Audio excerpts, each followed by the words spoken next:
আমরা সংশ্লিষ্ট দলগুলোকে বলবো, সাবধান হন, নিজেদেরকে সামলান, নইলে জনগণই আপনাদেরকে সামলিয়ে দেবে ইনশাআল্লাহ। কিন্তু মেঘ যত ভারী হোক সূর্যকে আটকায় রাখতে পারে না। আগামীতে বাংলাদেশে মুক্তির সূর্য উঠবে ইনশাআল্লাহ।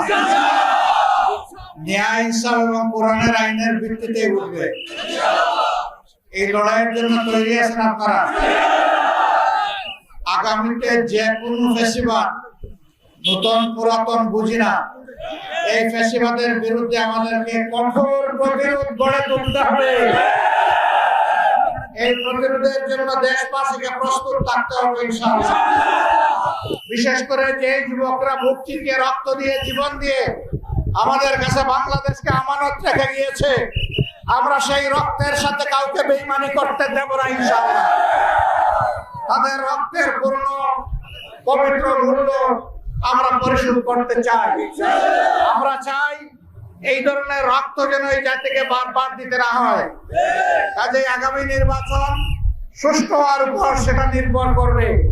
আমরা যেন তেন কোনো নির্বাচন চাই না। বাংলাদেশে বিভিন্ন জায়গায় ইদানিং রাজনীতির নামে যে অপকর্ম আর উৎপাত আমরা লক্ষ্য করছি, আমরা সংশ্লিষ্ট দলগুলোকে বলবো, সাবধান হন, নিজেদেরকে সামলান, নইলে জনগণই আপনাদেরকে সামলিয়ে দেবে ইনশাআল্লাহ। সবাই ভালো থাকবেন, আগামী লড়াইয়ের জন্য প্রস্তুত হন। সেই লড়াইয়ে কোরআন বুকে দিয়ে আমরা জিতবো ইনশাআল্লাহ। আল্লাহ হাফেজ।